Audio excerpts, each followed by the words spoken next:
ከዚህ ሰው ጋር ጊዜሽን ልታባክኝ አይገባም፣ ልትታገሹ አይገባም። ወይም ደግሞ በእድሜ የተገደበውን የምርታማነት ዘመንሽን በከንቱ ልታባክኙ አይገባም።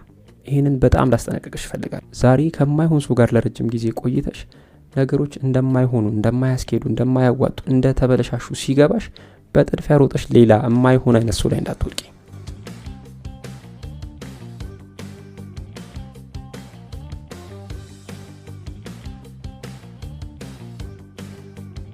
የፍቅር ግንኙነት ወድቆ ሊሰበር እንደሚችል ስስቃ ነው። ስለዚህ እስከ መጨረሻው በደህና በጤና በሰላም ለማቆየት የሚፈለግ ከሆነ ከሁለቱ ተጣማሪ አካላት ያልተቋረጠ ጥንቃቄ፣ ያልተቋረጠ ጥበቃ፣ ያልተቋረጠ ዋጋ መክፈል የሚፈልግ ጉዳይ ነው።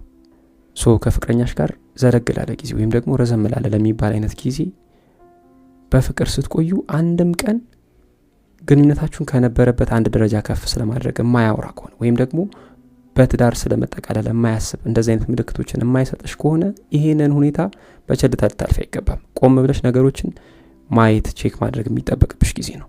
ያን ለማድረግ ትክክለኛው ጊዜ ነው። ሰላም ወዳጆች፣ እንዴት ናችሁ? ይህ የመፍትሄ ቤት ነው። የመፍትሄ ቤት ፖድካስት አዘጋጅና አቅራቢ ጂ ነኝ። ሁላችሁም በያላችሁበት ሰላማችሁ ብዝት ይበል። በዛሬው ዝግጅታችን አብሮሽ ያለው ልጅ ግንኙነታችሁን አንድ ደረጃ ከፍ ማድረግ ያልፈለገው ለምንድን ነው እያልን እንማማራለን። እንደተለመደው ሁላችሁም ቪዲዮን ላይክ፣ አዳዲሶች ቻናላችን ሰብስክራይብ በማድረግ እንጀምር።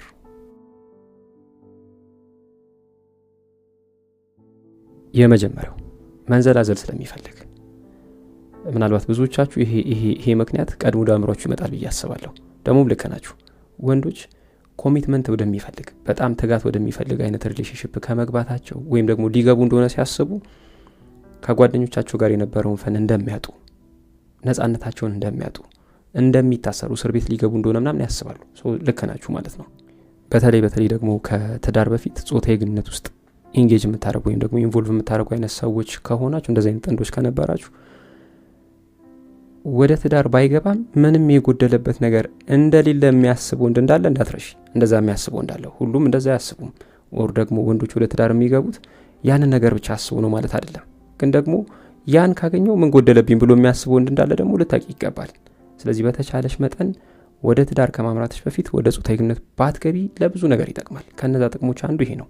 መንዘላዘል የሚፈልግ አይነት ወንድ ከነበረ ያንን ወንድ አንደኛ ወደ ህይወትሽ እንዳይመጣ ታደርጊዋለሽ። ሁለተኛ ነገር ደግሞ ማንነቱንም በዚህ መንገድ ማወቅ ትቻለሽ። ስለዚህ ወንዶች ሪሌሽንሺፓችሁን አንድ ደረጃ ከፍ ማድረግ ያልፈለጉበት የመጀመሪያው ምክንያት ያ ሰው በባህሪው መንዘላዘል የሚፈልግ አይነት ሰው ስለሆነ ነው። ሁለተኛው ያለፉ ልምዶቹ ናቸው። እዚህ ጋር ምናልባት ሁላችንም በህይወት አጋጣሚ ያለፍንባቸው ጥሩም መጥፎም የሚባሉ ጊዜያት ይኖራሉ። አብሮሽ ያለው ልጅ ደግሞ ባለፈው የፍቅር ህይወቱ መጥፎ የሚባል ትዝታ ከነበር፣ ዋጋ ከፍሎ ከነበር፣ ተከርቶ ከነበር ምናምን ይሄንን ሰው ከዛ ስሜት አላቆ ሌላ የሆነ ሲሪየስ የሆነ ሪሌሽንሺፕ እንዲጀምር ማሳመን ቀላል አይደለም። ወይም ደግሞ የነበረውን ህመም ማስረሳት፣ ከነበረበት ፍርሃት ማላቀቅ፣ ያለፈው አይነት ነገር እንደማይገጥመው ማሳመን እንደሚታሰበው ቀላል አይደለም።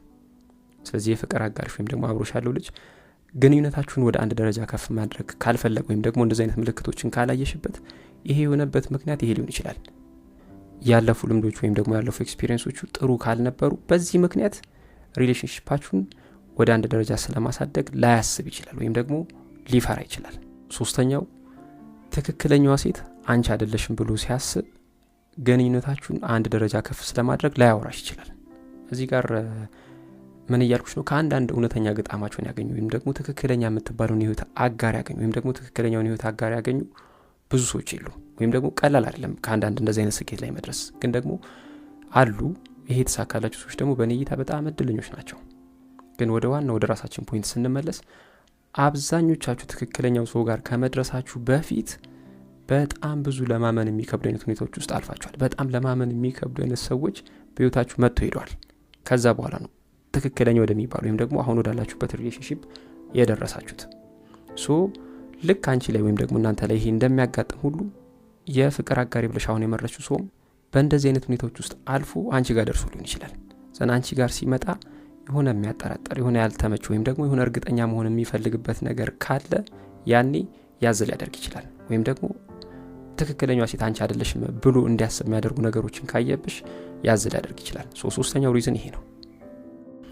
አራተኛው ትዳርን እንደ እስር ቤት ከተመለከተ ግንኙነታችሁን ወደ ቁም ነገር እናሳድግ ብሎ ላይልሽ ይችላል።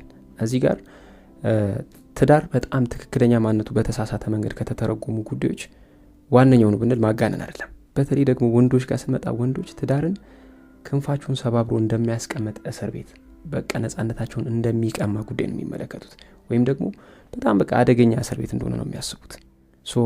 አብሮሽ ያለው ልጅ ትዳር እንደዛ የሚያስብ ከሆነ ትዳርን እንደዛ የሚረዳ ከሆነ ስለ ትዳር ስታነሽበት ሊደብረው ሊጎረብጠው ምቾት ላይ ሰጠው ምናምን ይችላል። ይሄ ብቻ አይደለም። በቃ ትዳር እስር ቤት ነው ብሎ የሚያምን ወንድ በምንም ተአምር እንደነዚህ አይነት ጉዳዮች አንስቶ አያወራሽም። ስለዚህ አብሮሽ ያለው ልጅ ስለ ትዳር ስታነሽ የማይመቸው ከሆነ እሱም አንስቶ የማያወራሽ ከሆነ ግንኙነታችሁን ከፍ ስለማድረግ ምንም አይነት ነገር ምንም አይነት ኢኒሼቲቭ የማይወስድ ከሆነ ዘንድ በትክክል ትዳርን እንደ እስር ቤት እየተመለከተ ነው። ከዚህ ሰውዬ ጋር ጊዜ ልታባክኝ አያስፈልግም ማለት ነው።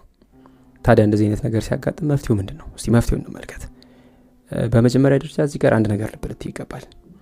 በጣም አልፎ አልፎም ቢሆን ስለ ትዳር ወይም ደግሞ ግንኙነታችሁን አንድ ደረጃ ከፍ ስለማድረግ የሚያወራ አይነት ወንድ አጠገብሽ ካለ ያንን ሰው በተወሰነ መልኩ ልትታገሹ ይገባል። ምናልባት ይሄን ያደረገበት ወይም ደግሞ አልፎ አልፎ እንዲያነሳ ያደረገው በራስ መተማመኑን ለማምጣት እየታገለ ያለበት ሁኔታ ሊሆን ይችላል። ወይም ደግሞ አንቺን በደንብ እስኪያውቅና እስኪረዳ አንቺ እስክትገቢው ድረስ ጊዜ እየጠበቀ ሊሆን ይችላል። ስለዚህ እንደዚህ አይነት ሰው አጠገብሽ ካለ አልፎ አልፎም ቢሆን እንደዚህ አይነት ነገሮችን የሚያወራሽ ከሆነ ይሄ ሰው ጊዜሽን ሊበላ ወይም ደግሞ ከአንቺ ጋር ወደፊት የለኝም ብሎ የሚያስብ ሰው እንዳልሆነ ልትረጂ ይገባል። ስለዚህ እንደዚህ አይነት ሁኔታ ውስጥ ካለሽ በተቻለሽ መጠን ነገሮችን በትዕግስትና በእርጋታ ልትጠብቂ ይገባል ማለት ነው። ያው እዚህ ጋር ትዕግስት ስልሽ በጣም የተለጠጠ መሆን የለበትም፣ ግን በተወሰነ መልኩ ነገሮችን ቆም ብለሽ ልታይ ቼክ ልታደርጊ ይገባል ማለት ነው። መጣደፍም ጥሩ አይደለም። ነገር ግን ደግሞ አብሮሽ ያለው ልጅ ረጅም ጊዜ በፍቅር ቆይታችሁ አንድም ቀን ግንኙነታችሁን አንድ ደረጃ ከፍ ስለማድረግ የማያወራሽ ከሆነ ስለ ትዳር ነገሮችን ቁም ነገር ወደ ማድረግ ስለማስኬድ ምናምን በፍጹም ፍንጭ የማይሰጥሽ ከሆነ ከዚህ ሰው ጋር ጊዜሽን ልታባክኝ አይገባም፣ ልትታገሹ አይገባም። ወይም ደግሞ በእድሜ የተገደበውን የምርታማነት ዘመንሽን በከንቱ ልታባክኙ አይገባም።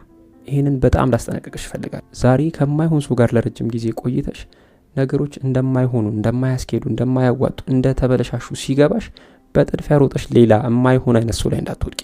ስለዚህ በተቻለሽ መጠን ጊዜሽን በአግባቡ ልትጠቀም ይገባል። ጊዜሽን በአግባቡ ለመጠቀም ደግሞ በዙሪያሽ እየተካሄደ ያለው ነገር በጣም ኮንሽስሊ ቼክ ልታደርግ ይገባል።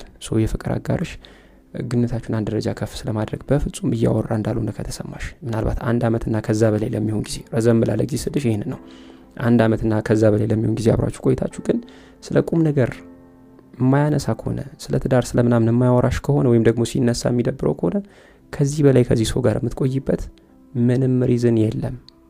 ይህንን በሚገባ ልታቂ ይገባል። ቴንኪዩ